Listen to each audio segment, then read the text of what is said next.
Python сайтына карго адрес тіркеуді көрсетемін. Python программасын тартып аласыз. Ішіне кіресіз. Бірінші біз жүрген адресті копировать етіп алыңыз. Міне осында кіріп скопировать деген басамыз. Pythonға кіргенде оң жақтағы осы белгіні басасыз, жоғарыдағы 3 сызықты басамыз. Осы жерде местоположение значогы тұрады, соны басыңыз.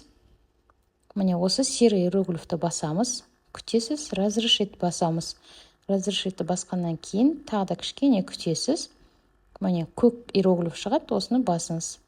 Барлығы өзінің орнына қойылды. Енді бірінші қатарға келесіде DS деп жазылып тұр. Ары қарай сіздің жеке кодыңызды жазасыз. Например, менің кодым 001A деп жазайын. Сіздің кодыңыз басқа болады. Жазылды. Енді төртінші қатарға келеміз. Жақша жабылып тұр. Жақшадан кейін DS 001A деп мен өзімнің жеке кодымды жазамын. Сіз өзіңіздің жазасыз. Міне, одан кейін 5-ші қатарға да DS 001A сіз өзіңіздің кодыңызды жазасыз.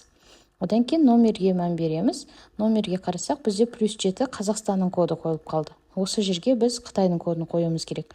+7 үстін басамыз. Ең жоғарыға шыққанда +86. Бұл Қытайдың коды.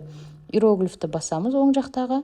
Міне, барлығы орнына қойылды. Енді астына көк жазуды басып сақтаймыз. Осы жерге галочканы қоясыз да, осы бетті скрин жасап бізге WhatsApp-қа жіберіңіз, біз тексеріп сізге айтатын боламыз.